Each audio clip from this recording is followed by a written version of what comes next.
de fête. Vous savez, pour le dimanche, c'est un jour de fête. Amen, amen. Donc tu vas acclamer puissamment le Seigneur ce matin. Alléluia. Alléluia.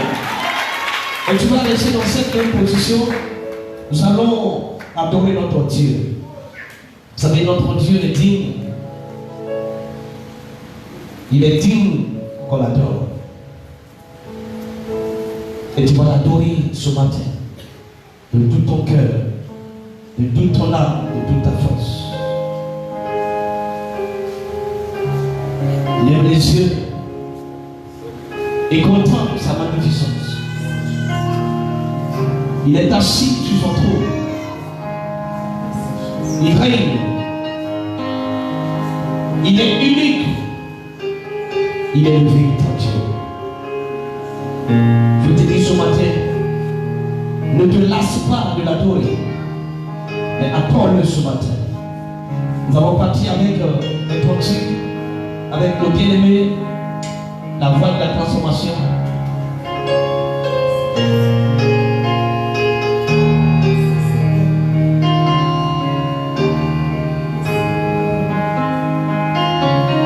Adorer ce matin. Nous voulons simplement ce matin te célébrer. Nous voulons ce matin seulement te louer. Dieu qui s'est fait chair et qui est venu comme un simple serviteur.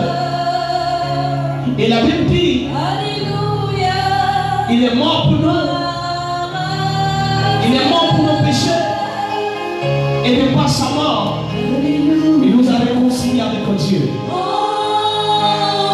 Nous voulons ce matin adorer. Nous voulons ce matin te glorifier. Les cantares.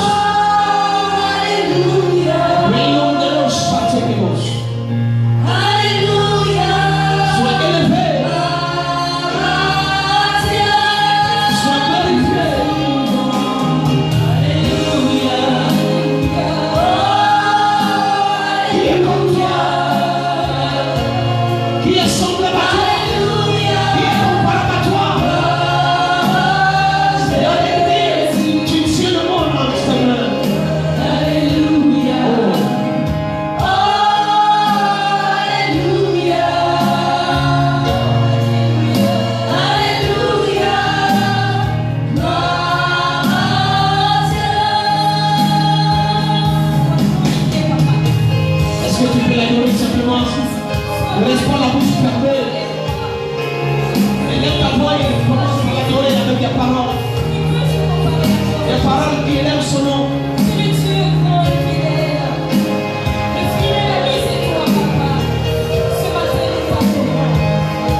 Le chant est libre.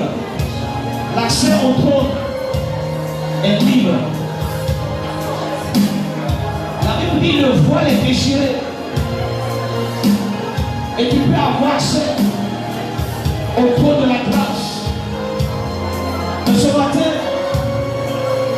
alors que l'occasion t'est donnée, parle à ton Dieu ce matin. Il est là, il t'entend. Il est présent parmi nous. Il dit là où 2 ou 3 sont rassemblés en son nom, il est parmi eux. Et donc ce matin, par la foi, il est là. Et donc parle à lui, parle à ton Dieu. Dis-lui que tu l'aimes. Dis-lui qu'il est le centre de ta vie. Il est là ta raison de vivre. Parce que c'est lui qui te donne la force, la santé, la sagesse d'acquérir la richesse.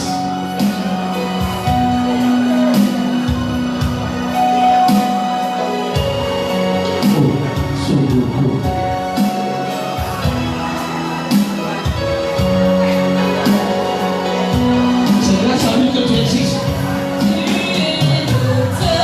Il tient encore Seigneur ta vie.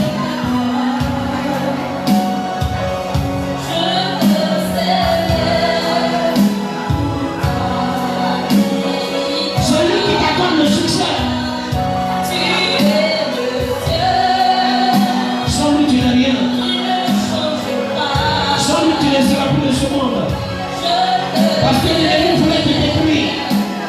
Parce que les sorciers voulaient te tuer. Mais les gars,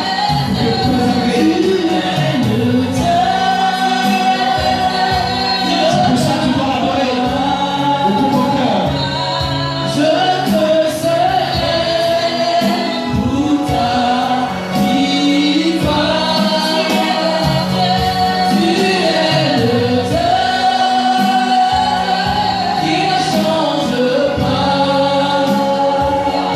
Je te célèbre pour ta victoire. Tu es le Dieu de Abraham. Oui, le Dieu d'Abraham. Je te célèbre pour ta victoire. Tu es le Dieu qui ne change, qui ne change pas. Il est le même hier, aujourd'hui et éternellement.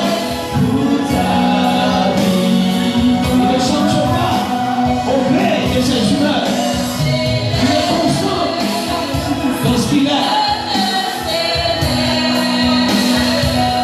Ce qu'il dit, il le fait. Il est fidèle. Il n'est pas un Dieu de mensonge. Il est la vérité. Il voit les choses d'avance avant qu'elles s'accomplissent. Il anticipe toutes choses.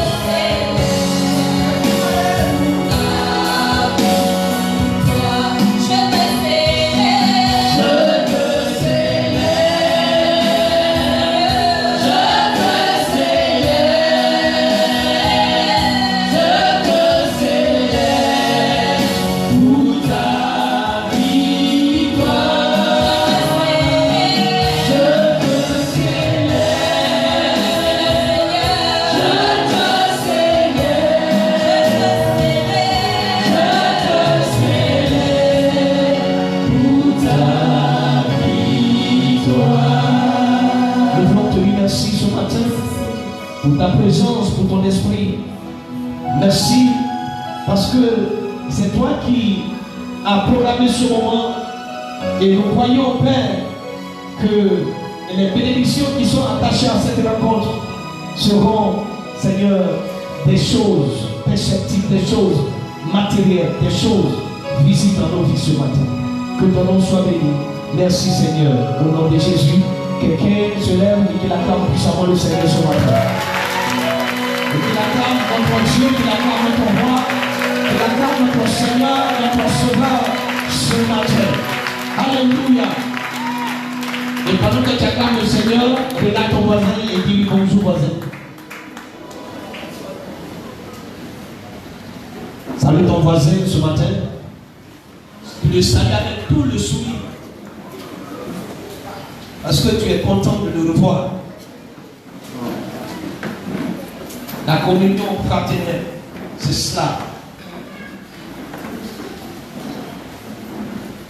Ça fait 2 semaines pour certains, ça fait 1 semaine pour d'autres.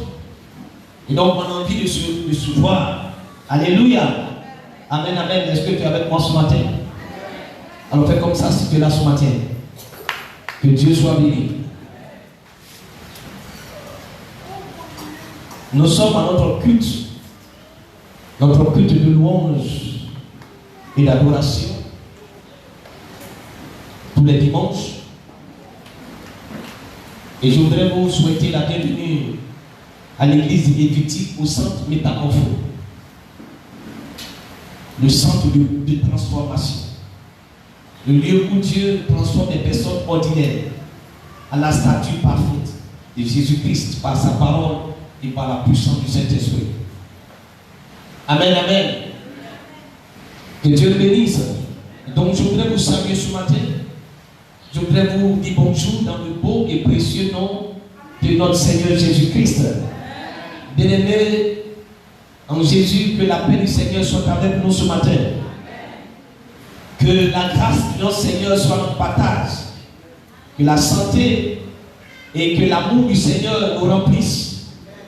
Et que tout ce qui est souci, tout ce qui est tristesse s'éloigne de nos vies au nom de Jésus-Christ. Amen. Avant de prêcher l'évangile, il y a quelques bien-aimés qui ne sont pas là ce matin pour des raisons de santé. Il est important qu'on précise parce qu'on dit mais ça fait 2 semaines, on n'a pas vu le frère ou la soeur. On a notre chambre, la responsable de la voie de la transformation, la soeur Patricia est habitant depuis 2 semaines. Vous l'avez remarqué, son fils doit subir une opération au niveau de la main. Donc elle est habitant avec lui. Je voudrais que dans vos prières, vous portez la soeur et son fils en prière. Amen. Alléluia. Pour ceux qui ont son contact, vous pouvez l'appeler après pour lui dire que vous êtes avec elle parce que c'est important de pouvoir se sentir entouré par ses frères et par ses sœurs. Amen. On a notre ancien la foi qui est aussi au village pour cause de maladie de sa tante. Amen. Il a demandé à ce qu'on porte sa tante en prière. On a notre doyen, le doyen Lambert, qui est également aussi à Abidjan. On a M. Clément aussi qui est à Abidjan. M. Soko aussi, il y a Yann Soko pour délibération du bac. Amen, amen. Amen. Donc nous allons porter tous ces bien-aimés en prière et demander à notre Seigneur d'être avec eux. Je vois aussi à notre diacre Cyril aussi qui avait des problèmes de santé depuis la semaine. Donc nous allons aussi le porter en prière. Que Dieu nous bénisse. Alléluia. Alléluia. Amen. Béni ainsi soit-il.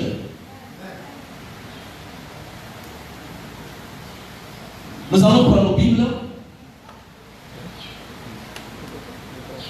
et nous allons dans le livre de Genèse chapitre 30.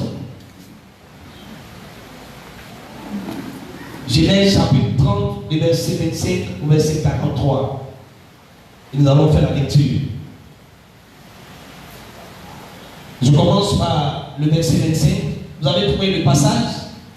Genèse chapitre 30. Genèse chapitre 30, le verset 25 au verset 43. Il dit, lorsque Rachel eut enfanté Joseph, Jacob dit à Laban, laisse-moi partir pour que je m'en aille chez moi, dans mon pays. Donne-moi mes femmes, j'ai des enfants pour lesquels je t'ai servi. Et je m'en irai car tu sais quel service j'ai fait pour toi. Laban lui dit, puisse trouver grâce à tes yeux.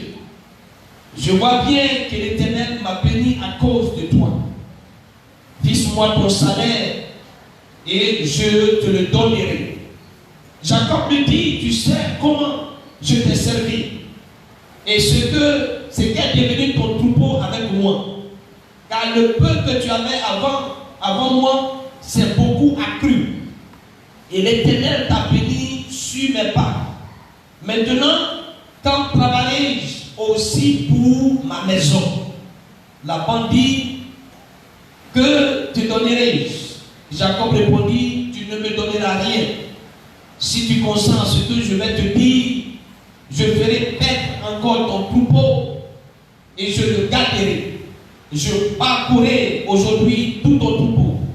Mais à part parmi les brebis dont l'agneau tacheté et marqueté, et tout agneau noir parmi les chèvres, tout ce qui est marqueté et tacheté, ce sera mon salaire. Ma droiture répondra pour moi demain quand tu viendras voir mon salaire. Tout ce qui ne sera pas tacheté et marqueté parmi les chèvres et noir parmi les agneaux, ce sera de ma part un vol. Laban dit, eh bien, il en soit selon ta parole. Ce même jour, il mit à part les boucs rayés et marquetés, toutes les chairs tachetées et marquetées, toutes celles où il y avait du blanc et tout ce qui était noir parmi les brebis. Il est remis entre les mains de ses fils. Puis il mit l'espace de 3 journées de chemin entre lui et Jacob. Et Jacob fit paître le reste du troupeau de Laban. Jacob prit des branches vêtues de peuplier, d'amandier et de platane. Et il pela les bandes blanches, mettant à nu le blanc qui était sur les branches. Puis il plaça les branches qu'il avait pelées dans les eaux, dans les abreuvoirs, sous les yeux des brebis qui venaient boire, pour qu'elles entrassent en chaleur en venant boire. Les brebis entraient en chaleur près des branches et elles faisaient des petits rayés tachetés et marquetés. Jacob séparait les agneaux et il mettait ensemble ce qui était rayé, tout ce qui était noir dans le troupeau de Laban. Et il fit ainsi des troupeaux à part, qui ne réunit point au troupeau de Laban. Toutes les fois que les brebis vigoureuses entraient en chaleur, Jacob plaçait des branches dans les eaux, sous les yeux des brebis pour qu'elles entrassent en chaleur près des branches. Quand les brebis étaient chétives, il ne plaçait point de sorte que les chétives étaient pour Laban et les vigoureuses pour Jacob. Au verset 43, cet homme devient de plus en plus riche. Il eut du menu bétail en abondance, les servantes et les serviteurs, des chameaux et des ânes. Amen, amen. Nous voulons te rendre grâce ce matin pour ta parole. Nous croyons que ta parole est déjà bénie et nous voulons nous remettre entre tes mains, afin que tu connais toujours par ton esprit. Merci Père, parce que tu le fais au nom de Jésus. Amen. Amen, amen. Donne-moi une fois d'acclamation ce matin, s'il te plaît. Donc, tu es trop sérieux ce matin. Alléluia. Tu es trop sérieux. Dis à ton voisin, tu es trop sérieux ce matin. Sois relax. Alléluia. Nous sommes dans la maison de notre Père. Nous ne sommes pas à l'étranger. Donc on est chez nous. Donc on doit être relax. Amen. Si j'ai un thème à donner à mon message ce matin, c'est comment matérialiser les paroles bénies sur nos vies. Comment des paroles qui ont été prononcées sur nos vies, comment les matérialiser. Alléluia. On a reçu des paroles bénies. Il n'y a pas plus longtemps que ça fait peut-être 2 ou 3 dimanches où nous avons fait une culte de bénédiction. Au cours de ce culte, nous avons déclaré des paroles sur vos vies. Mais une chose est de recevoir ces paroles, et une autre est de voir ces paroles se matérialiser. Alléluia. Et nous voulons que ce que Dieu dit puisse arriver à vos vies et que vous voyez ces choses physiquement parlant dans vos vies. Alléluia. Alors, nous avons vu le dimanche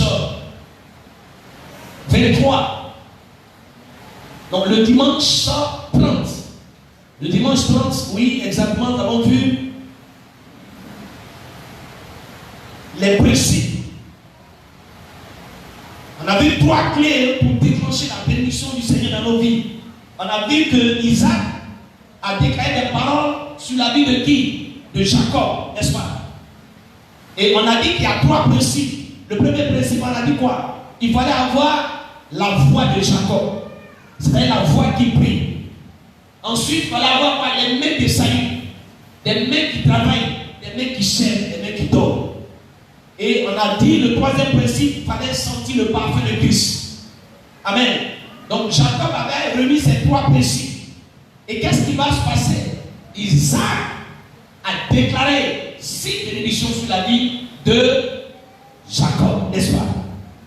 Le dimanche passé, on a vu 7 attitudes à développer si nous voulons être semblables ou si nous voulons ressembler à Christ. Si vous me suivez, je suis en train de partir dans une logique. Si vous me suivez bien, je vous dis d'abord, voici 3 principes pour être béni. Et quand je vous donne ces 3 principes, je viens vous enseigner 7 attitudes pour ressembler à Christ. Ça veut dire quoi? Que ces 3 principes de bénédiction ne pourront être possibles seulement si vous ressemblez à Christ. Amen, amen. Donc c'est pourquoi que je vous ai enseigné cela. 7 attitudes. J'ai dit quoi? Quelles sont les 7 attitudes? La soumission. Ensuite, manifester l'amour. Faire preuve d'humilité. N'est-ce pas? Être fidèle. Manifester la joie. Accorder le pardon et être tolérant. Et savoir dire oui ou non. Amen. Donc voici les 7 attitudes que je vous ai enseignées le dimanche passé si vous voulez ressembler à Christ. Parce que c'est Christ qui va amener tout ce que Dieu annonce à se matérialiser sur vos vies. Quelqu'un peut comprendre ce matin? Alors donc aujourd'hui, nous allons voir d'une manière pratique comment matérialiser les paroles bénies prononcées sur nos vies. Ou si tu veux, comment rendre cher ce qui est sorti de la bouche de Dieu. La Bible dit, la parole s'est faite chère. C'est pas ça? Il y a une parole qui a été dite. Et cette parole s'est faite chère. Et Jésus est venu. Mais avant que Jésus ne vienne, c'était d'abord au stade de quoi? D'une parole, d'une promesse. On me comprend ce matin? Est-ce que tu es avec moi ce matin? Donc il faut suivre ce qui va se passer. Alléluia. La Bible dit, Jacob a reçu les 6 types de bénédictions. Isaac a déclaré 6 types de bénédictions sur la vie de Jacob. Et qu'est-ce qui s'est passé après? Il a quitté ses parents sous la menace de son frère, n'est-ce pas? Parce que son frère a commencé à le menacer. Donc il quitte sa famille. Et il se dirige où? Il se dirige à Charan. Chez qui? Chez Laban, le frère de sa mère Rebecca. Alléluia. Donc il reçoit les 6 types de bénédictions en poche. Mais ça ne fait pas de lui un homme béni matériellement. Est-ce que quelqu'un peut comprendre ce matin? Il reçoit les paroles prononcées, des paroles déclarées sur sa vie. Donc ces paroles se trouvent en lui. Ces paroles deviennent une semence qui a été plantée. Mais quand on met la semence en terre, elle ne donne pas tout de suite de fruits. Alléluia. Il faut faire devenir certaines choses. La pluie, le soleil. Il faut aussi nettoyer pour que la semence puisse pousser, devenir un arbre et produire des fruits. Donc Jacob reçoit une semence qui est parole. Et cette parole se trouve en lui. Et la Bible dit, sous la menace de son frère, il va quitter ses parents pour se diriger à Charan. Laissez-moi vous donner une vérité qui va vous choquer ce matin. Alléluia. Les bénédictions paroles qui sont comme des promesses divines sur nos vies vont d'abord nous éprouver. C'est pour ça qu'à un moment donné, beaucoup de chrétiens se découragent. Dieu a dit ceci ou cela sur ma vie. Mais au lieu que la vie devienne, je vais dire, la vie de souris, mais c'est le contraire. Tu rencontres des difficultés. Tu rencontres des problèmes. Mais tu te dis, mais Dieu a dit ceci ou cela sur ma vie. Ce que tu ignores, c'est que avant que ce que tu as dit sur ta vie puisse se matérialiser, ce que tu as dit va d'abord t'éprouver. Alléluia. La promesse va d'abord t'éprouver. On le voit dans le psaume 105, verset 19. On dit jusqu'au temps où arriva ce qu'il avait annoncé, où la parole l'éprouva. Où la parole l'éprouva. Ici, c'était qui? Joseph. Joseph a vu quoi? Il a vu que lui, il va gouverner, il va diriger. Il sera une haute personnalité. Et il a annoncé cela à qui? À ses frères. Il a même annoncé également aussi à son père. Mais la Bible dit, ce qu'il a vu, avant que la chose ne se matérialise, la parole a fait quoi? L'a éprouvé. C'est cette parole qui a mené Joseph à être vendu. C'est la même parole qui a mené Joseph à être en prison. Donc c'est le cheminement de ce qu'il a reçu qu'il a mené dans ces choses. Quelqu'un me comprend ce matin? Alléluia. Donc la promesse ou la bénédiction parole, pour qu'elle devienne une réalité, elle va d'abord t'éprouver. Elle va d'abord t'éprouver. Si tu es digne de recevoir la chose. Est-ce qu'on me suit ce matin? Je suis passé par la mort. Alléluia. On reçoit une belle promesse de la part du Seigneur. Dieu me dit, je fais de toi un grand prophète. Je voyais dans les visions où j'étais dans des nations en train de prêcher l'évangile devant des milliers de personnes dans des stades. Quand je me lève, je suis content. Alléluia. Je me suis retrouvé un peu partout, que ce soit aux États-Unis, partout, prêcher l'évangile, des miracles. Mais ce que j'ai oublié, c'est qu'avant ce que tu as dit, avant que cela ne s'accomplisse, la parole va m'éprouver. Et ça a été une réalité. On a été éprouvé. D'abord, on est arrivé ici, on a construit l'église, on a cassé, on est allé ici, on nous a chassé. Ah, mais c'est quelle histoire? Alléluia. C'est quelle histoire où Dieu dit, tu vas voyager, tout ça là. Et puis voilà, je me trouve dans des situations pareilles. C'est quand j'ai lu le passage que j'ai compris que ce que tu as dit sur ta vie, avant que ces choses ne s'accomplissent, la chose d'abord t'éprouve. Alléluia. Amen, amen. Alors, les paroles vont vous amener d'abord, avant toute chose, à Charan. Charan signifie lieu de chaleur. Charan signifie être carbonisé, avoir chaud, être consumé.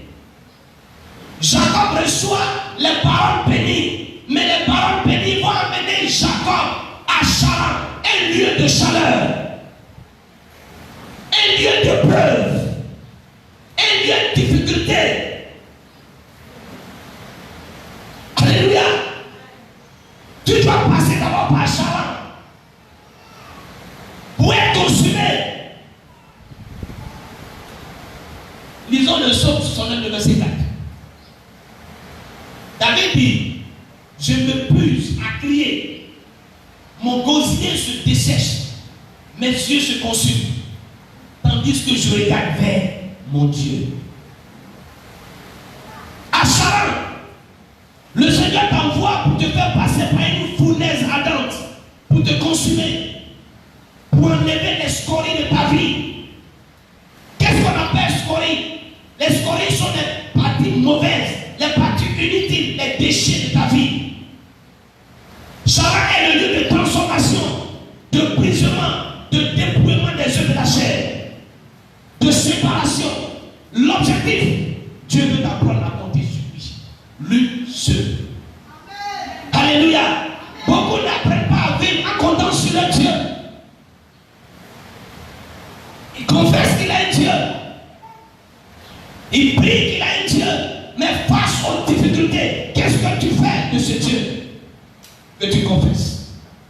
Ce Dieu que tu pries. S'il est Dieu, c'est ce qu'Élie disait au peuple. Il dit, s'il est Dieu, venez avec lui. Alléluia. Pourquoi tu es Dieu? Mais c'est pour que ce Dieu-là soit avec toi, qu'il marche avec toi, qu'il te délivre, qu'il te guérisse, qu'il t'amène à faire ce qui est humainement impossible à faire par toi-même, par ta force, par ta propre sagesse. C'est ça, avoir un Dieu. Dieu amène Jacob à Charan. Jacob n'a jamais appris à vivre en comptant sur Dieu. Il vivait en comptant sur qui? Sur sa mère. Dès qu'il a un problème, il court vers sa mère. Bien-aimé, ton père est Dieu. C'est lui qui est ton père. Quand tu as un problème, crie à lui. Quand tu as des problèmes, crie à lui. Cherche-le.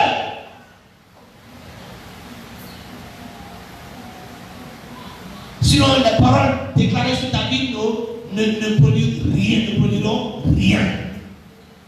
Si tu penses que ta solution se trouve avec quelqu'un, tu fais de cette personne une idolâtrie.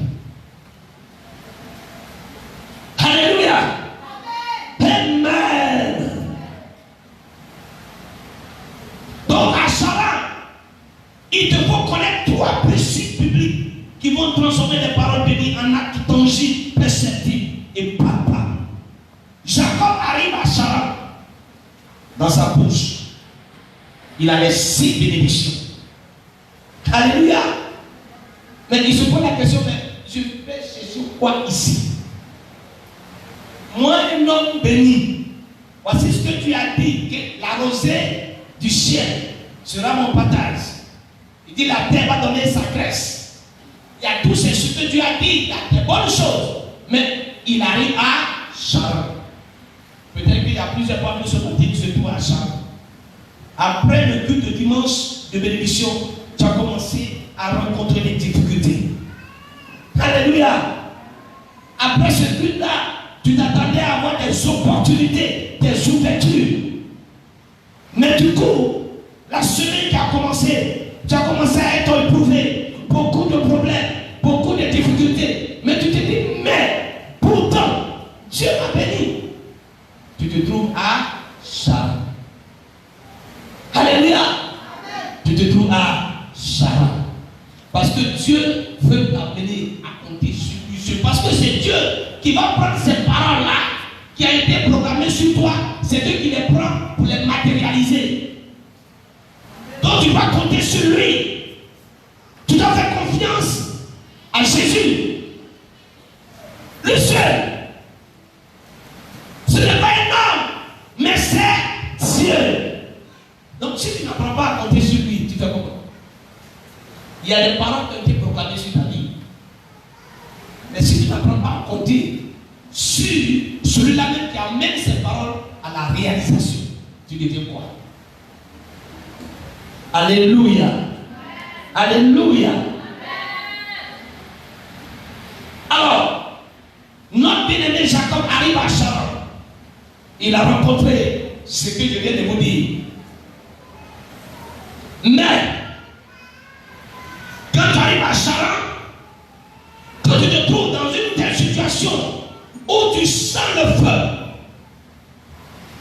des problèmes, des difficultés, des épreuves, alors que tu as reçu des paroles bénies, il y a trois principes.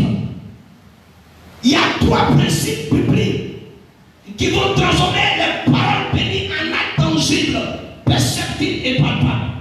Premier principe, tu dois apprendre à connaître Laban. Dis à quelqu'un, apprendre à connaître Laban. Oh, donc ce matin, je suis en train de révéler des choses puissantes. Alléluia. Qui est Laban? Il arrive à Charan et il fait la rencontre de Laban. Laban est le fils de Bethuel, frère de Rebecca. Alléluia. Son nom hébreu signifie blanc. Son nom hébreu veut dire blanc, la couleur blanche. Et le blanc traduit par le mot grec, le cos, signifie lumière, brillant. Ça veut dire vêtement blanc, le symbole de l'innocence et de la pureté de l'âme. Voilà la signification de son nom. Mais un adage dit, voir quelqu'un ne veut pas dire le connaître. Alléluia. Voilà présenter le personnage de Laban. Il est blanc, il est innocent, il est pur, selon le sens de son nom. Mais qui est réellement Laban? Laban est un trompeur. Laban est un menteur. Son apparence donne de croire en lui, donne quelqu'un de vrai, de bon, de juste. Mais à l'intérieur, il est un menteur, il est un trompeur. On le voit au verset 21 et au verset 27. Il est le fils du diable. Car selon Jean chapitre 8, le verset 44, Jésus dit, vous êtes le fils du diable. Car le diable, depuis le commencement, est un menteur. Alors donc, Laban est un menteur. Comment il est menteur? Comment il est trompeur? Le jeune Jacob arrive, il expose la situation. Il lui dit, mon oncle, mon grand frère voulait me tuer à cause de ce que j'ai reçu la bénédiction de mon père. J'ai fui pour venir chez toi. Il lui dit, tu es la bienvenue ici. Reste avec moi. Ici tu seras en sécurité. Je veillerai sur toi. Et qu'est-ce qui va se passer? Le jeune Jacob va tomber amoureux de la fille de Laban, Rachel.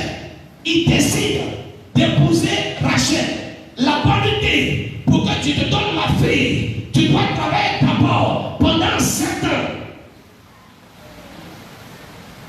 Jacob, il n'y a pas de problème. Il travaille pendant 7 ans parce que la petite, il aimait Rachel. Il finit de travailler. Il voit Laban pour lui dire, oncle, donne ma femme pour qui j'ai travaillé. Il dit, il n'y a pas de problème. Il organise une fête. Et pendant la fête, il fait boire le jeune Jacob. Et il est saoulé.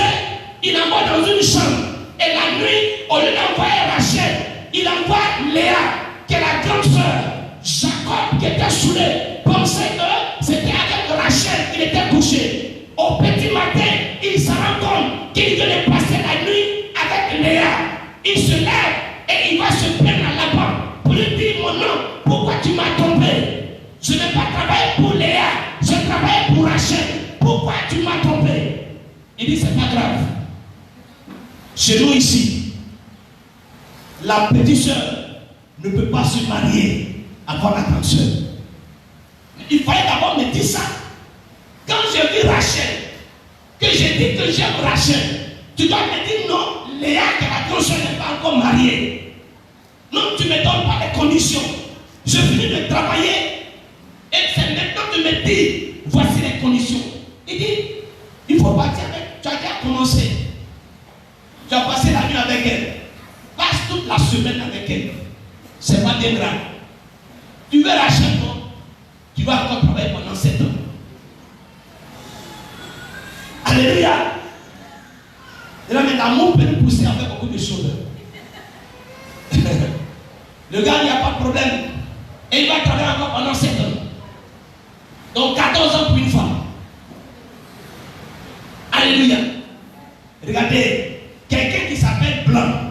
Son nom est blanc. Son nom est pur. Mais regardez son comportement. Un menteur, un trompeur. Laban était rusé. Il utilise la ruse. Laban était un profiteur. Il était un hypocrite. Laban était un fraudeur. Laban est ennemi de justice. Laban pratique la divination. Il aime le maraboutage. Au verset 27, dans la version Semeur, il dit à Jacob, j'ai appris par divination que c'est à cause de toi que l'Éternel m'a béni. C'est quelqu'un qui aime le fétichisme. Pourtant son nom est dit blanc. L'apparence donne l'impression que c'est une personne honnête. Mais à l'intérieur, c'est l'incarnation du diable. Voici présenté Laban. Mais tu dois rencontrer ce Laban.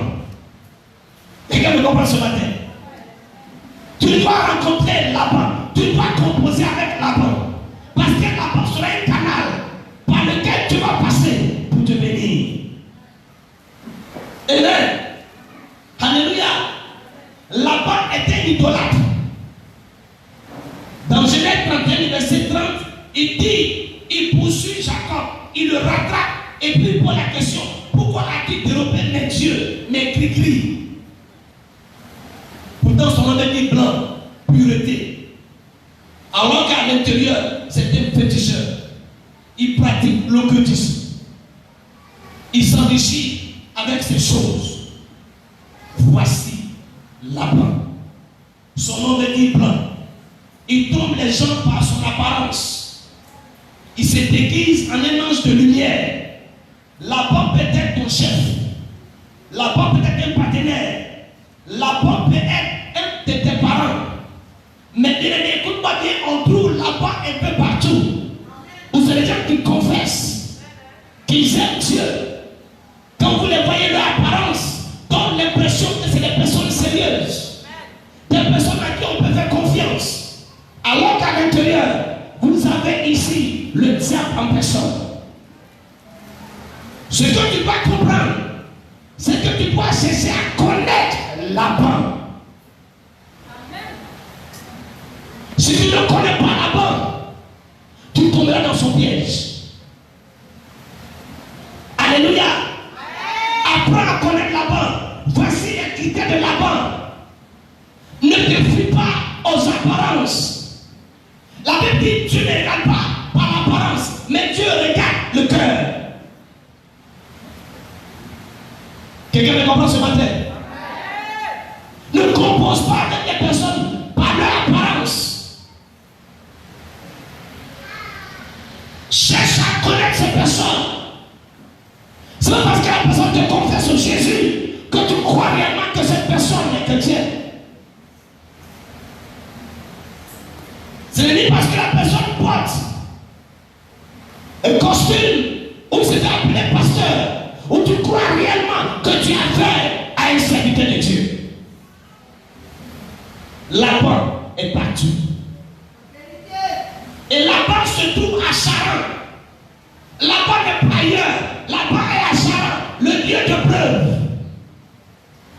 Le lieu où Dieu veut t'emmener à être consumé par tous qui ne n'ont pas son nom. Laban sera un canal que Dieu va utiliser. Laban sera la personne que Dieu va se saisir pour te briser. Laban est là. Ne cherche pas à éviter Laban. Ne cherche pas à rompre avec Laban. Tu dois aller avec Laban parce que au bout, Dieu va te bénir. Tu peux rentrer en affaire avec quelqu'un. Si tu connais réellement qui est cette personne, si tu apprends à connaître cette personne, ne dis pas je romps les affaires avec toi. Parce que tu le connais, tu sais comment il est, tu vas le prendre par son propre pied. Alléluia. Ou tu peux travailler dans une entreprise où ton chef est Laban. Il a les caractères de Laban. Et toi, tu te dis non. Comme mon chef là, j'ai vu qu'il fait du gris, le féticheur. Moi, je suis un chrétien pieux. Moi, je suis un chrétien. Je ne peux pas composer. Non, Jacob n'est pas n'importe qui. Mais pourtant, ça va être là-bas qu'il devait composer. Alléluia. Alléluia. Des fois, on ne comprend pas ces choses. Non, lui là, il n'est pas chrétien. C'est féticheur. Oui, mais Dieu te permet de le rencontrer. Parce qu'après cette rencontre, il y a des choses que tu vas faire. Mais l'erreur, c'est que tu ne cherches pas à connaître qui est là-bas. Si tu cherches à le connaître, là-bas va tomber dans son propre piège. Alléluia. Tu vas devenir plus riche que Laban lui-même. Si tu connais Laban. Quelqu'un me comprend ce matin? Alléluia. Et donc, je suis en train de donner les trois principes. Quand tu as Charan, lieu de preuve, lieu de chaleur, où Dieu te consulte, où Dieu te brise, où Dieu va enlever tout ce qui n'en ont pas. Et dans cet endroit, tu rencontres quelqu'un qui s'appelle Laban, qui est le prototype du Satan, qui est là. Quand tu as rencontré Laban, quand tu as appris à connaître Laban, qu'est-ce qui va se passer? La Bible nous dit, à un moment donné, Jacob s'en envoie Laban pour lui dire, donne-moi mes femmes et mes enfants que je m'en aille chez moi. Je t'ai servi pendant tout ce temps. Je suis fatigué. Je vais rentrer chez moi. Je ne veux rien d'autre. Je veux seulement mes 2 femmes et mes enfants. Amen. Ce que Jacob oublie, c'est que le temps qui doit passer là-bas n'est pas encore fini. Amen. Le temps n'est pas encore fini. Il va quitter Charan. Le temps n'est pas encore fini. Et la Bible nous dit, Laban dit à Jacob, dans notre texte de base, au verset 25, il dit, fixe-moi ton salaire que je te donnerai. Parce qu'au verset 27, il dit quoi? Laban nous dit, puis-je trouver grâce à tes yeux? Je vois bien que l'Éternel m'a béni à cause de toi. Donc regardez, c'est un profiteur. À cause de toi, Dieu m'a béni. Maintenant, il lui demande de lui fixer un salaire. Il a travaillé depuis des années. Il ne lui fixe pas un salaire. Et c'est au moment où il veut partir, il lui dit non. Je reconnais que par toi, Dieu m'a béni. Donc ne t'en va pas. Fixe-moi un salaire. Laban, c'est un profiteur. Quand tu travailles avec Laban profite de toi, il s'enrichit. Et toi, tu deviens pauvre. Il y en a plein. Vous travaillez avec eux. Il est toujours. C'est toi, il est pas le chef. Il t'exploite.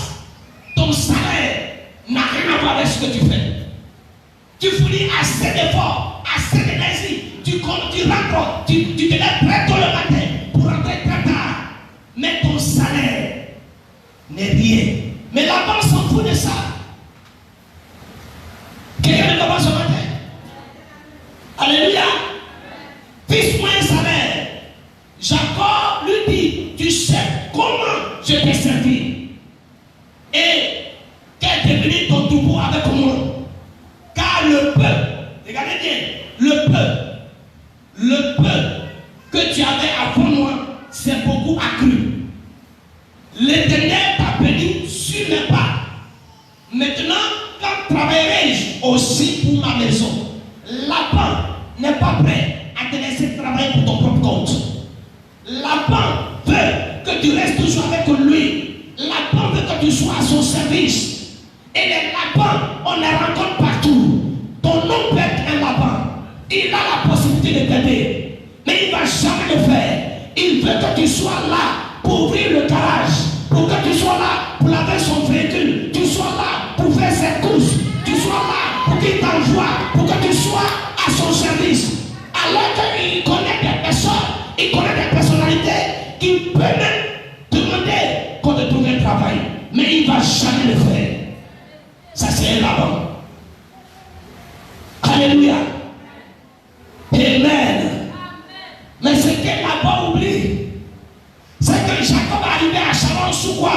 sous une promesse du Seigneur. Tu peux m'exploiter, tu peux m'épuiser, tu peux m'escroquer, mais n'oublie qu'il y a un temps, parce que Dieu m'envoie là pour me briser, il m'envoie là pour me façonner, il m'envoie là pour me transformer. Mais quand l'heure va sonner, quand tu verras que j'ai été brisé, que j'ai été transformé, mon Dieu va se lever, mon Dieu va se lever, mon Dieu va se lever, mon Dieu va se lever, mon Dieu va se lever et il va se manifester. Tu peux m'escroquer aujourd'hui, tu peux m'utiliser aujourd'hui, mais demain tu risques d'être à mon propre service. Demain tu risques de frapper à la porte d'un bureau. Et quand tu ouvres, je suis assis comme le directeur.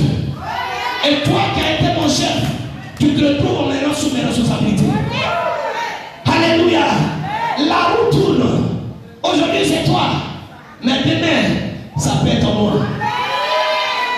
Amen. Alors, Jacob lui dit très clairement. Jacob lui dit, Laban dit, que te donnerai-je? Et Jacob répondit, tu ne me donneras rien. Jacob le connaît. Je dis, si tu connais Laban, si tu connais Laban, Laban va être étonné. Jacob dit, tu ne me donneras rien si tu consens ce que je vais te dire. Je ferai perdre encore ton troupeau et je les garderai. Il n'a rien compris dans le film. Alléluia. Amen. Il dit non, Dieu Père, reste tranquille. Je vais te dire quelque chose. Si tu consens, moi je vais continuer à faire perdre tes troupeaux. Je vais encore les garder. Il a commencé à sourire à l'intérieur. Il dit wow, le petit est tombé dedans. Amen. Je parcourais aujourd'hui tout ton troupeau. Mais à part parmi les brebis, tout agneau t'acheté. Écoutez bien ce que Jacob a dit. Mais à part tout brebis, mais à part les brebis, tout agneau t'acheté et marketé. Et tout agneau noir. Parmi les chefs, tout ce qui est marketé est acheté. Ce sera mon salaire. Il lui dit, là-bas, voici ma proposition. Dans les troupeaux là, tout ce qui est acheté, tout ce qui est marketé, on les met à part. Ce sera mon salaire. Le reste t'appartient. Alléluia. On met à part tout. Il y a les reins, il y a les tâches. Tout ça là, on les met à part. Moi, Jacob, c'est mon salaire. Le reste t'appartient. Il ne comprend pas pourquoi Jacob dit ça. Parce que Jacob a appris à connaître qui est là-bas. Alléluia. Et il dit, ma toiture répondra sur moi demain.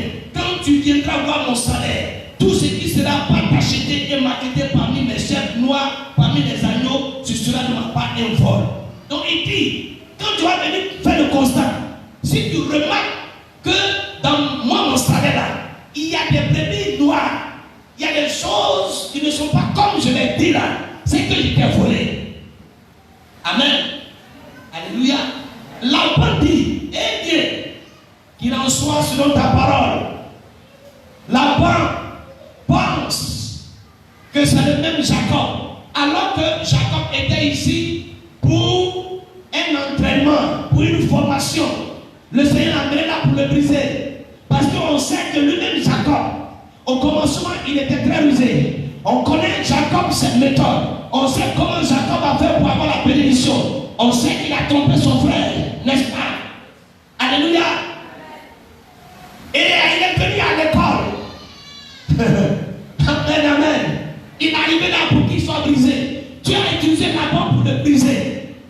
Et le temps de brisement est fini. Maintenant, le temps de voir ce que Isaac a déclaré, ces paroles que Isaac a déclarées, c'est le temps de voir ces paroles se matérialiser.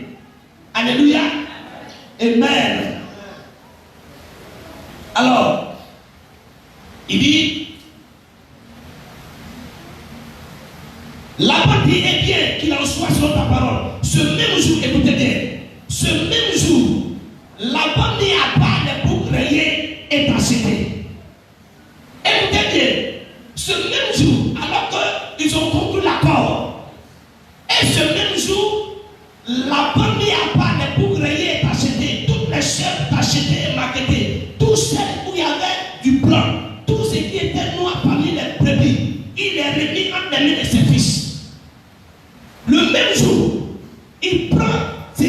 acheté. Il prend ce qui était comme salaire de Jacob et il donne ça à ses fils. Vous comprenez bien? Vous comprenez bien? Alors que pour qu'ils puissent avoir les brebis t'acheter, il faut que les brebis soient en chaleur. C'est quand ils vont en chaleur que les brebis t'acheter, quand ils sortent, ils deviennent son salaire. Il enlève tout ce qui est brebis t'acheter, tout ce qui est réuni, où il y a le blanc, il les enlève tous. Et puis il confie ça à ses enfants. Il dit à ses enfants, restez derrière. Entre vous et Jacob là, il doit avoir une distance assez longue. Et il confie que les brebis noires, seulement que du noir, alors que son salaire, il doit avoir des taches. S'il n'y a pas de taches, ce n'est pas son salaire. Est-ce que vous me comprenez? Donc Jacob reste avec les brebis noires.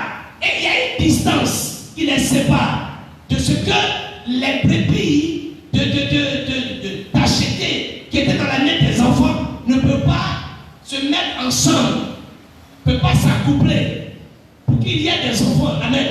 Donc il y a une distance. Ça veut dire quoi? Qu'en réalité, Jacob n'aura rien.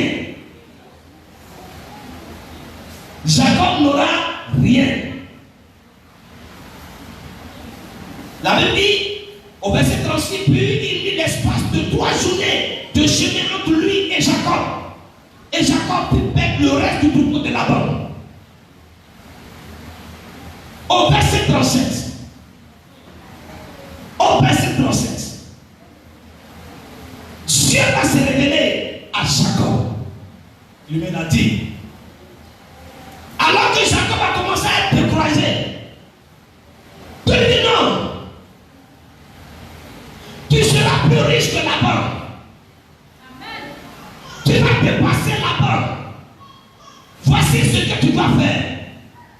Au verset 37, Jacob prit les branches. Ça c'est dans la version Louis II. Mais je préfère la version Semeur. La version Semeur, il dit, il prit des rameaux. Au verset 37, comment est-ce que tu mets la version Semeur? Qui a la version Semeur?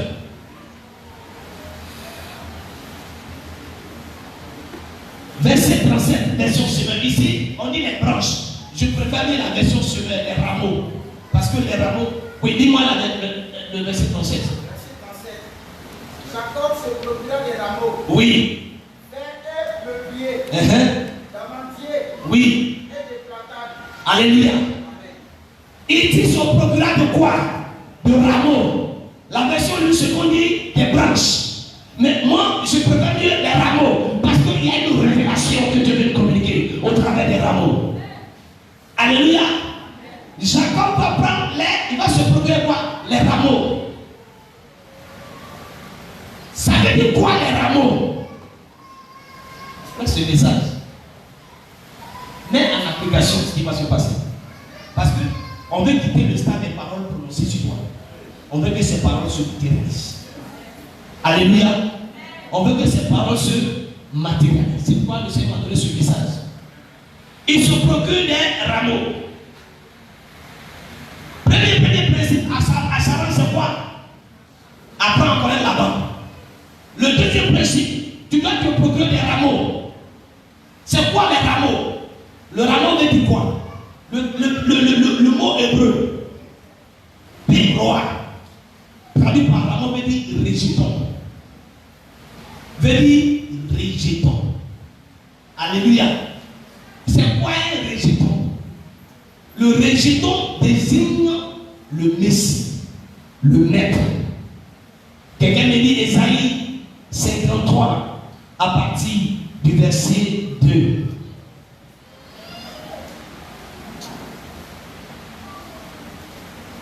Ésaïe 53 à partir du verset 2, je fais la lecture. Commence par. Il dit qui a cru à ce qu'il avait été annoncé, qui a reconnu le bras de l'Éternel. Il s'est élevé devant lui comme une faible plante, comme un rejeton qui sort d'une terre desséchée. Il n'avait ni beauté ni éclat pour attirer nos regards. Et son aspect n'avait rien pour nous plaire. Méprisé et abandonné des hommes, homme de douleur et habitué à la souffrance, semblable à celui dont on détourne le visage. Nous l'avons dédaigné, nous n'avons fait de lui aucun cas. De qui on parle ici? On parle de qui ici? Qui est le rejeton?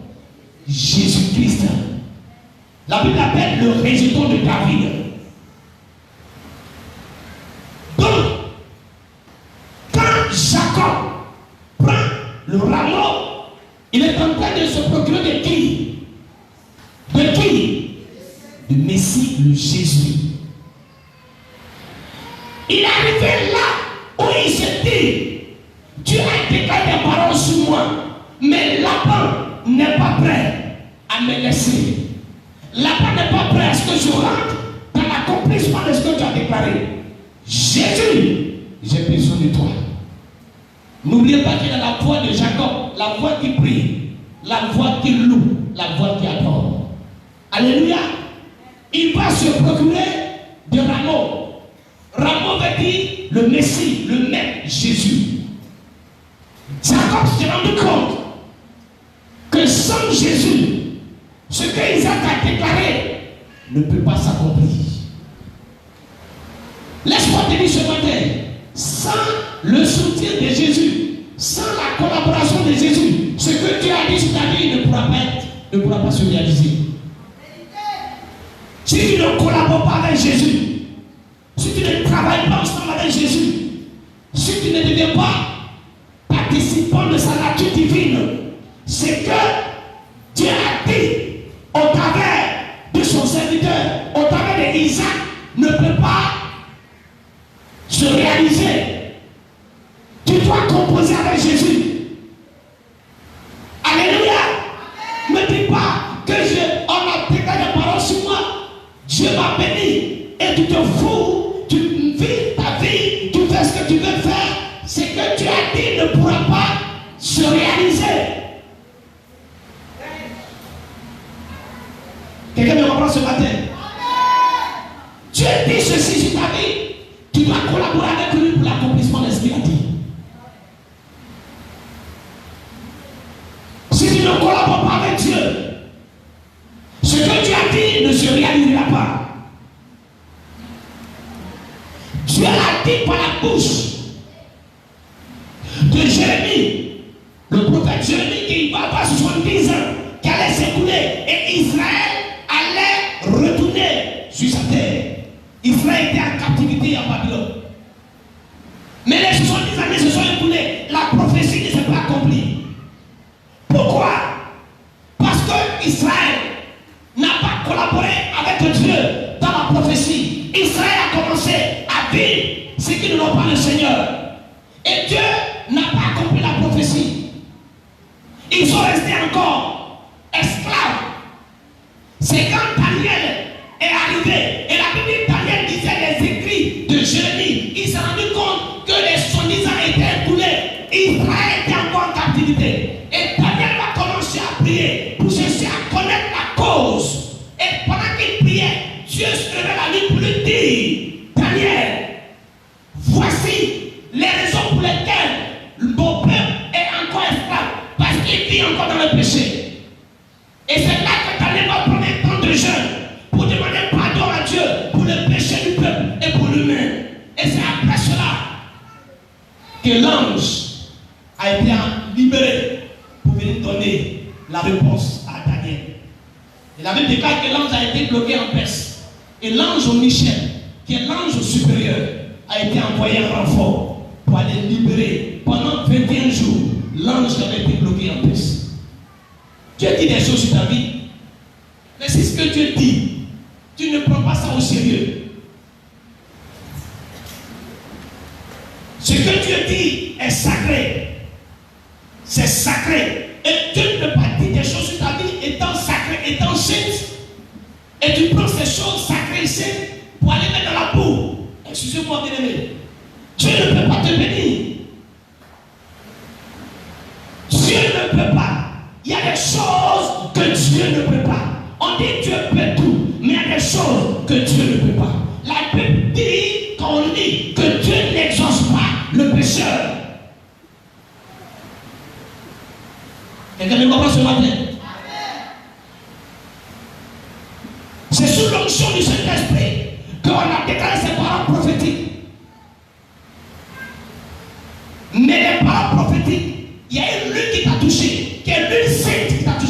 dit ici le jour. Et tu ne peux pas prendre ce qui est saint pour les mélanger à tout ce qui est sûr. Alléluia. Jacob a compris cela. La Bible va se procurer des rameaux. Rameaux, c'est le rejeton. Rameaux parle du Messie, parle de Jésus. Il va faire intervenir Jésus. Est-ce que tu collabores avec Jésus? Quelle est la relation que tu as avec Jésus? C'est pourquoi je l'ai dit ici le dimanche passé. Voici les 7 attitudes d'être comme Christ. Tu m'as écouté, mais peut-être que tu n'as pas juste à comprendre pourquoi il donne tel message. Je savais pourquoi tu as enseigné, parce que j'allais donner ce message. Tu as besoin de Jésus. Il dit tu as besoin de Jésus. Regarde, laisse un peu à côté ce que tu fais qui ne pas le Seigneur. Abandonne un temps soit peu cette vie qui ne pas le Seigneur. Concentre-toi. Et ne serait-ce que seulement qu'une semaine de sanctification. Tu verras ce que Dieu fera dans ta vie. Alléluia. Concentre-toi un temps soit peu. Et regarde le Seigneur. Laisse le monde. Concentre-toi sur la personne de Jésus. Même une vie de sanctification pendant une semaine, tu comprendras que Jésus est réel, que Jésus est capable de produire des miracles dans ta vie. Alléluia. Mais le problème du chrétien, c'est qu'il a un faible pour le péché, un faible pour la chair. Et les choses de Dieu tardent. Jacob ici nous enseigne. Il a reçu des paroles comme toi. Ça y est dans sa poche, et puis il est parti. Il dit, les paroles que j'ai reçues là, tu dois voir ces paroles se matérialiser dans ta vie. Procure-toi des rameaux. Rameaux, c'est Jésus. Alléluia. Amen, amen. Marche avec Jésus. Mais sois l'ami de Jésus. Jean 15, verset 14, il dit, vous serez mes amis. Vous ne serez plus des serviteurs, je vous appelle mes amis. Si vous mettez en pratique le commandement. Sois un ami de Jésus. Marche avec Jésus. Alléluia. Maintenant, il a pris, on dit quoi, les rameaux. 3 types de rameaux. Sinon, 3 types de rameaux que Jacob a utilisés. Mais nous savons que le rameau lui-même symbolise qui? Jésus-Christ. Donc on va voir 3 manifestations de ce que les rameaux vont produire dans la vie de Jacob pour voir ce qu'Isaac a dit s'accomplir. Il prend, premier rameau, il prend quel rameau? Il prend quel rameau? Le peuplier. Lisez vos Bibles.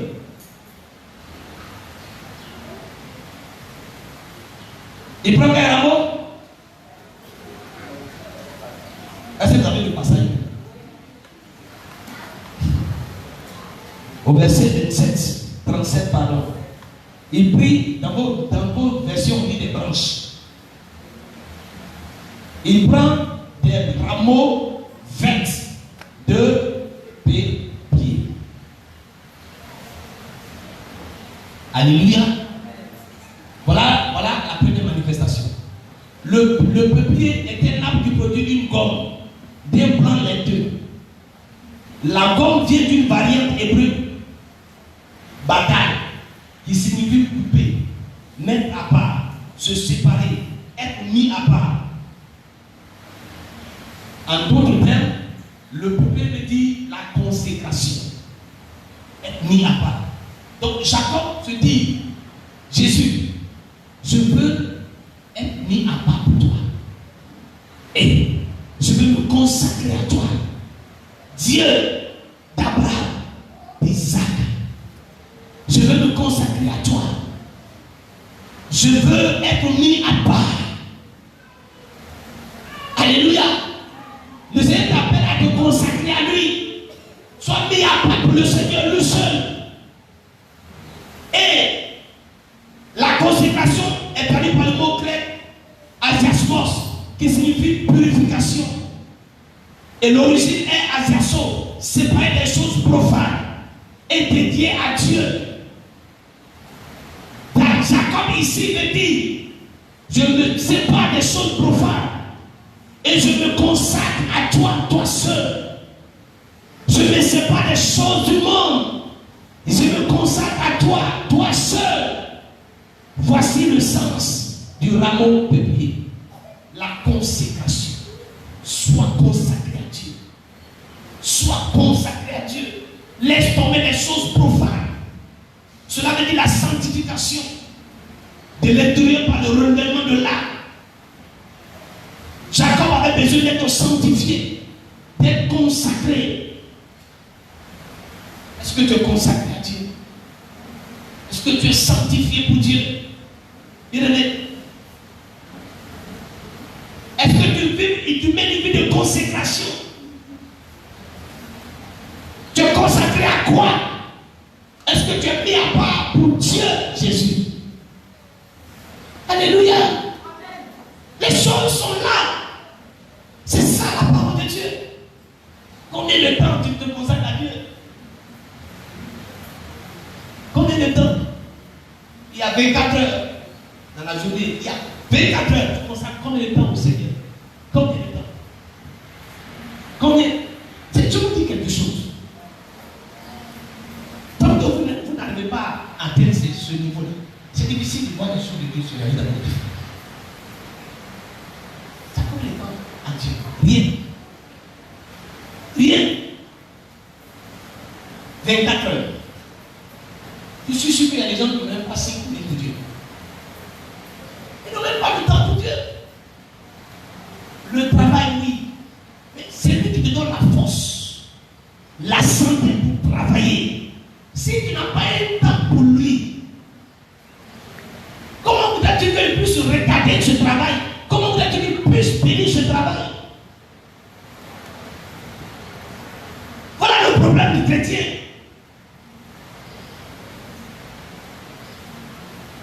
Regardez le monde. Des gens peuvent être riches, tuent leurs propres parents. Ils sacrifient leurs propres enfants. Tu penses que la personne n'a pas mal pour aller tuer son propre enfant pour être riche? Tu penses que la personne ne souffre pas pour tuer sa propre mère? Non. Mais regarde sa condition de vie, elle dit qu'il veut que ça change. Et pour que ça change, on lui dit ton père, tu ta mère et ton fils. La personne a mal. Elle fait. C'est pas ça. Nous les chrétiens, on est prêts à critiquer. Oh, lui là, on le connaît. Ça a poussé, il ne va pas pousser là, on l'a vu ici. Ça, il a fait sacrifice pour être riche. Oui, mais tu penses que c'est aussi facile que ça? Sur le terrain de fer. Alléluia.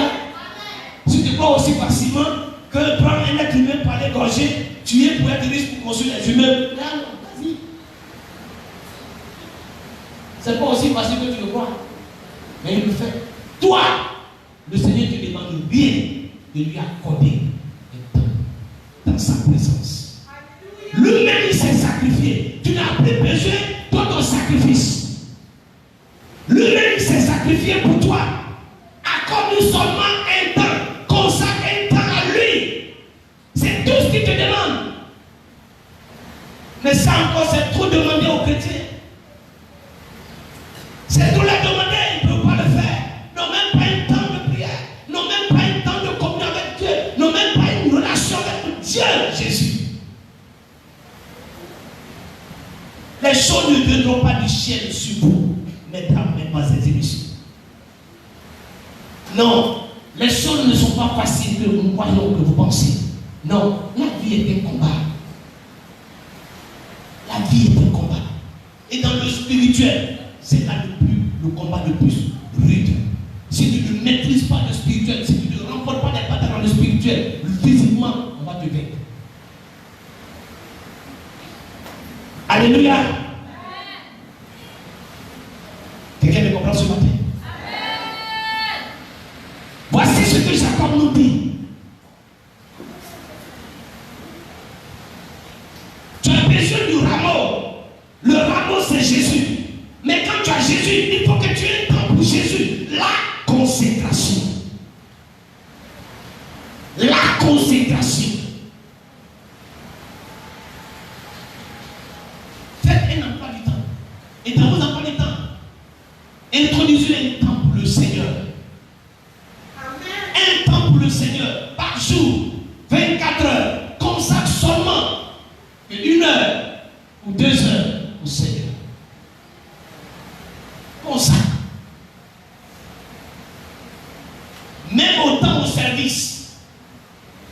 consacrer ton au Seigneur.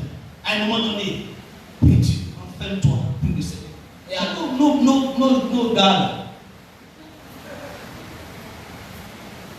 ils vont prier quand l'heure de prière arrive. Ils vont prier, ils vont te dire attends-moi. Allez, et toi tu vas l'attendre. Mais toi, tu suis sûr que tu ne pourras jamais dire. Mon ami, c'est vrai, on a plein de faire à faire. Mais il est l'heure, je dois le prier. Je suis sûr que toi, tu n'es pas prêt. Tu dis si tu n'es pas parti, j'ai fait l'argent là. Mais lui, il va te dire ça. Lui, il dit, toi, attends. Je vais prier d'abord. Mais si c'est toi, tu ne peux pas me dire ça. Alléluia. Je suis en train de dire ce que tu dois faire et puis ce que Dieu a dit dimanche passé. Parce que nous sommes venus voir ça.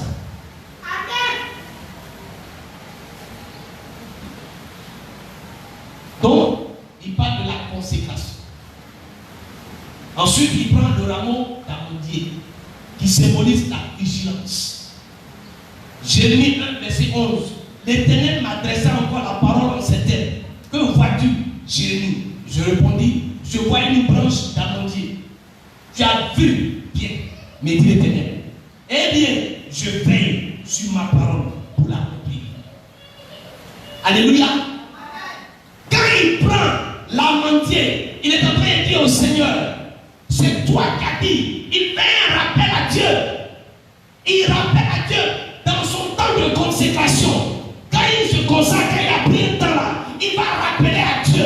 Il dit, voici ce que mon père Isaac a dit sur ma vie. Mais voici à Chara, je suis en train de traverser des moments difficiles. Tu as dit que toi, tu veilles sur ta parole pour l'accomplir. Je te rappelle que tu dois accomplir ce que tu as dit à mon égard.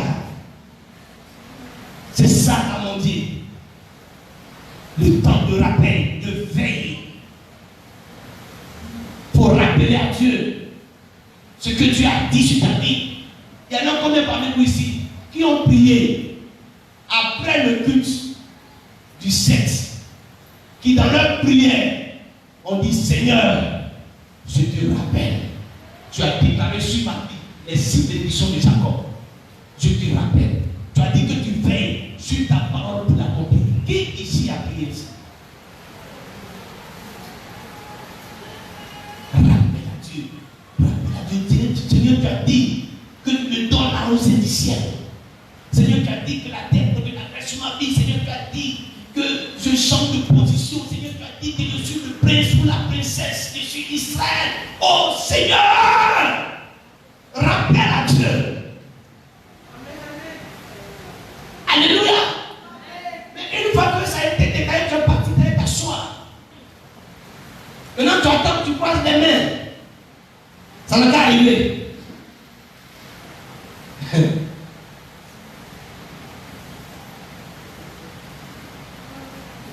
Alléluia.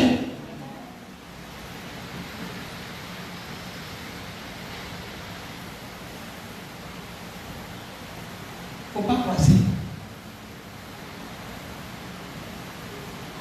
Il faut rappeler à Dieu.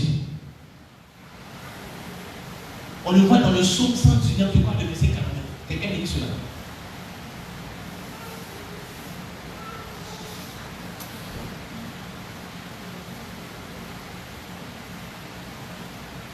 Le psaume 119, le verset 49.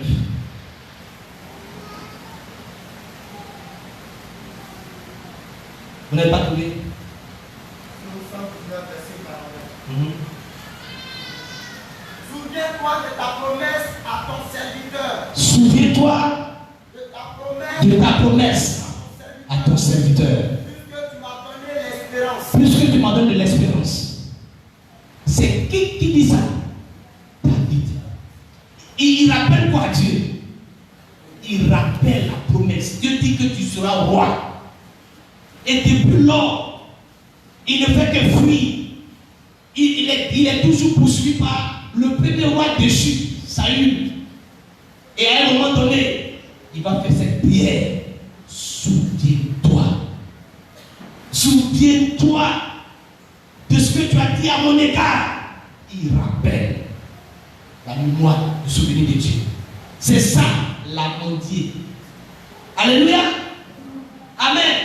Donc, l'amandier peuplier, c'est d'abord la consécration. C'est être quelque part, avoir un temps pour Dieu. Maintenant, dans ce temps que tu mets à part pour Dieu, rappelle les promesses de Dieu. Rappelle ce que Dieu a dit sur toi. Ce que Dieu a décidé de faire sur ta vie, rappelle à Dieu. Rappelle. C'est ton père. Dis-lui, papa, tu as dit voici ce que tu vas faire, mais j'attends un peu. Je veux que ce que tu as dit s'accomplisse, se réalise. Père, fais-le. Ça, c'est dans la consécration que tu le fais. C'est parce que tu es mis à part que tu peux faire cette prière. Alléluia. Donc, remarquez bien ce que je suis en train de dire. Première chose, connaître qui? Laban. Actuellement, là, il y a plein de lapins que tu es en train de composer. Il faut les connaître. Deuxième chose, procure-toi le rameau. Rameau, c'est qui? Jésus. Jésus. Il dit procure-toi. Il parle de procurer. C'est-à-dire que faut te saisir de cela. Il faut prendre cela. Il faut user de cela. Et ensuite, il parle de le rameau de peuplier. Il parle de quoi? De la consécration. Refais un emploi du temps. Et tu mets, Seigneur, voici cette heure. Je te dédie cette heure. À partir de cette heure, je rentre en prière. Pour toi, la consécration. Et quand tu rentres dans ce moment de consécration, tu fais quoi? Tu présentes le rameau d'amandier qui parle de rappel de Dieu, les promesses de Dieu. Seigneur, voici ce que tu m'as promis. Tu as dit, tu fais ceci, cela sur ma vie, fais-le. Lui-même, il dit, veille sur ta parole pour l'accomplir. C'est pas ce qu'il me dit. Il dit à Jérémie 1, verset 11, l'Éternel m'adressa encore la parole en ces termes. Que vois-tu, Jérémie? Je répondis, je vois une branche d'amandier. Tu as bien vu, me dit l'Éternel. Eh bien, je veille sur ma parole pour l'accomplir. Dieu dit, il veille sur sa parole pour l'accomplir. C'est le gage de l'accomplissement des promesses. Bénis les paroles bénies de Dieu. Chacun fait un rappel à Dieu en lui disant, veille sur toi-même tes propres paroles que tu as dites sur moi. Je veux voir ces paroles s'accomplir. Les paroles qui sont sorties de la bouche de mon Père, je veux les voir s'accomplir. Amen. Et le troisième rameau, c'est quoi? Le rameau de platane. Le rameau de platane. C'est un arbre dénudé d'écorce. Et l'origine vient du mot arabe. Arabe veut dire prendre garde. Prendre de bons conseils. Être sage. Donc le mot qu'elle traduit par Sophia est la plénitude de la connaissance de manière diverse. Et l'origine c'est Sophos. Sophos veut dire habile, expert, qui forme le meilleur projet et utilise les meilleurs moyens pour leur exécution. Ici, il parle de la sagesse. Il faut demander de la sagesse. On le voit dans Jacques 1, verset 5. Il dit quelqu'un manque de la sagesse, qu'il demande au Seigneur. Beaucoup ne demandent pas la sagesse à Dieu dans la façon de conduire leur affaire, leur vie. Demande, c'est ton Père. Tu as besoin de la sagesse pour faire telle chose. C'est ça. Quand tu pries, Seigneur, donne-moi la sagesse. Ce n'est pas la sagesse des hommes, mais la sagesse de Dieu qui va t'amener à faire des choses habiles, des choses où les hommes disent, comment il a fait ça? Comment il arrive à faire ça? Ça, c'est la sagesse, c'est un don. On appelle un don de sagesse. Alléluia. Amen. Voici les trois choses. Quand il s'est procuré du rameau, Jésus, il va amener Jésus à accomplir ces trois choses. Alléluia. Amen. Une vie de consécration. Et je me suis mis à part pour toi. Désormais, Jésus, je t'appartiens. Oui. Voici ce temps-là que j'ai mis à part pour toi.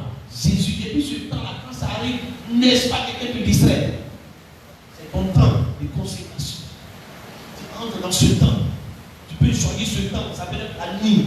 Ça dépend. Dès que quand tu travailles, tu descends un peu tard, mais au moins 1h du matin, minuit, tu as ce temps. Tu te lèves et tu viens consacrer ce temps à Dieu. Alléluia.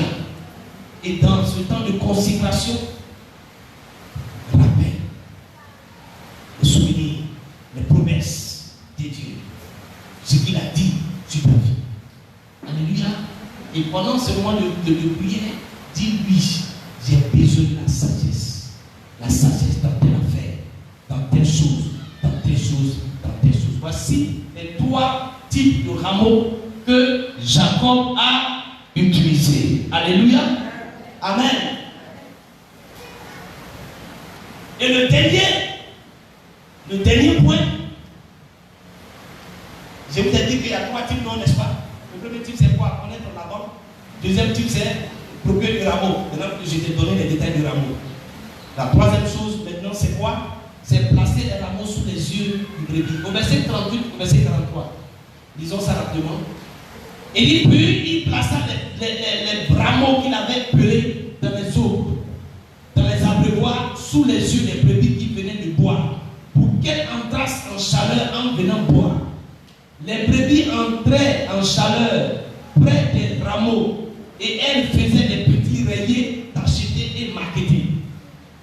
Donc quand il a fait ces rameaux-là, amen, il vient, il met ça devant les yeux des brebis. Il met devant eux. Maintenant, quand les brebis rentrent en chaleur, en regardant les rameaux qu'il a fait, ils mettent bas les petits rayés tachetés et marquetés. Alléluia. Troisième chose que tu vas faire, c'est de placer ce que tu fais, ton projet, sous le regard de Dieu.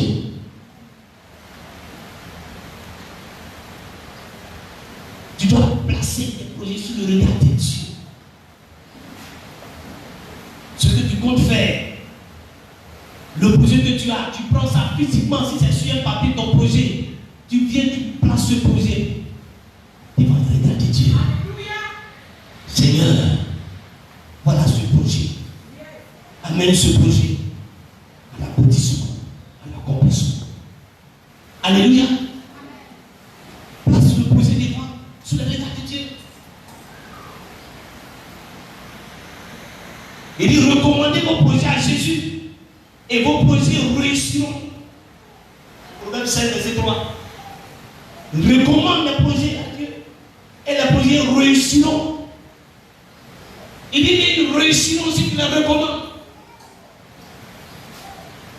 Alléluia. Voilà ce que Jacob a fait. Et la Bible dit, au verset 40 que je finis, la Bible dit clairement,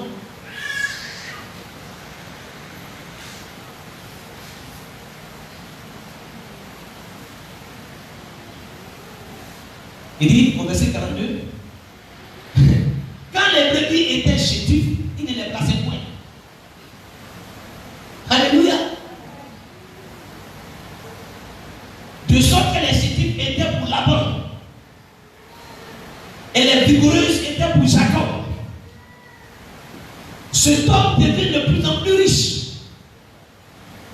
Il eut du menu bétail en abondance, des servantes et des serviteurs. C'est parce que Isaac a déclaré comme des maisons qu'elle a. Est-ce que c'est pas ça qu'elle a? Il dit il aura le blé, il aura l'huile en abondance. Il dit la rosée du ciel, la graisse. Il dit des gens seront soumis. Ici, il y a des serviteurs, des servantes. Cet homme est devenu de plus en plus riche. Alléluia. Alléluia. Mais est-ce qu'il a cherché à éviter Laban? Non. Parce qu'il a appris à connaître Laban. Il sait qui est Laban. Et il a utilisé le Seigneur. Il a dit Seigneur, Dieu m'en a fait. Et il a consacré sa vie maintenant à ce Dieu. Et dans la consécration, il rappelait les promesses de Dieu. Et Dieu lui a donné la sagesse. Comment il a su faire ça? Comment prendre des branches, enlever l'écorce en faisant des rayures. Ils enlèvent l'écorce et puis il y a des parties blanches qui restent sur le rameau. Comment il arrive à faire ça? Et puis il met ça sous les yeux des brebis. Quand ils viennent boire l'eau, il sait que quand ils vont boire l'eau, là, ils seront en chaleur. Et là, il regarde quand c'est les brebis chétifs, il dit non. Non, par exemple, ça là, s'il fait ça, l'enfant va être chétif. Regarde, quand tu confies ton affaire à Dieu, regarde, ce que tu reçois, c'est en abondance. Alléluia. Ce n'est pas des bénédictions chétives. Ça vient en abondance avec le Seigneur. Parce qu'il donne la sagesse pour le faire. Voici, bien aimés, mesdames, mesdemoiselles et messieurs, les 3 principes que Jacob a appliqués et il a vu les paroles bénies se matérialiser. Premier principe, connaître qui? Laban. Mais ce que tu dois comprendre d'abord avant de connaître Laban, c'est que tu dois connaître que à Charan, où tu te trouves, c'est pour que tu sois consumé. Ne cherche pas à fuir ce moment que tu traverses actuellement. Ce temps que tu traverses actuellement là, bénis le Seigneur pour ce temps que tu traverses. Parce que Dieu est en train de faire un travail. Alléluia. Et ensuite, tu rencontres Laban. Laban, c'est quelqu'un qui va t'exploiter. Laisse les gens t'exploiter. Alléluia. Laisse. Ils ne reconnaissent pas ta valeur. Laisse. Fais ce que tu dois faire.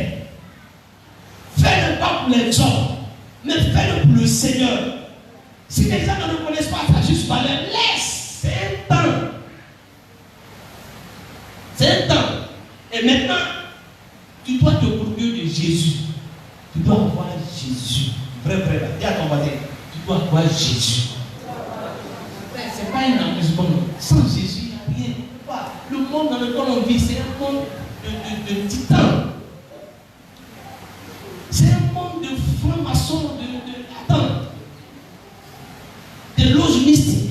Tu ne peux pas. Ils vont t'écraser. Tu ne peux pas. C'est ce monde-là qui représente la banque. La banque est un grand féticheur. Vous pensez que si Jacob n'avait pas Jésus, il ne pouvait pas tenir devant la banque. Regarde, j'ai fini mon message. Si vous comprendre, il a poursuivi Jacob. Tu as dit à Jacob, maintenant c'est fini, tu peux partir. Amen. La nuit, le monsieur se lève, il prend tous ses biens, tout ce but, il est parti. Et la banque s'en rend compte que Jacob a fui. Alléluia. Il a commencé à le poursuivre, il le rattrape. Mais en le rattrapant, qu'est-ce qui va se passer? La nuit, Dieu vient parler à Laban. Écoutez-moi. Il va arriver à un moment donné où les gens qui vous poursuivent, les Laban qui vont vous détruire, Dieu même va se révéler à nous. Alléluia. Dieu se révèle à Laban et lui dit, hey, garde-toi. Et la Bible précise, dit, garde-toi de parler ni en bien ni en mal de mon serviteur. Garde-toi. Même ton bien, garde-toi. Et quand il a retrouvé Jacob, il lui a dit, je venais te faire du mal. Mais ton Dieu s'est révélé à moi. Et il m'a dit de me garder, de parler de toi en bien ou en mal. Alléluia. Et c'est comme ça que Jacob est parti chez lui. Mais il est parti en ayant des millions, multimillionnaires, puis il est parti chez lui. Mais quand il venait, il avait quoi? Il avait seulement des 6 promesses dans sa poche. Ce sont des paroles dans sa bouche. Mais quand il retournait, bien aimé, la parole est vraie. Cherchons à l'appliquer à nos vies. Et nous allons voir les réalités. Ces paroles seulement Jacob a reçues. Un point trait. Mais regardez ce que. Ou bien tu penses que la Bible là, c'est un livre comme ça. C'est pas un livre comme ça. Tout ce qui est écrit ici, c'est la vérité. Le jour où tu auras la grâce d'être en Israël,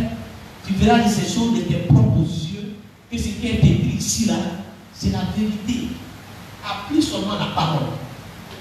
Applique cette parole. Fais ce que Dieu te dit de faire. Et tu verras des résultats. Que Dieu nous bénisse.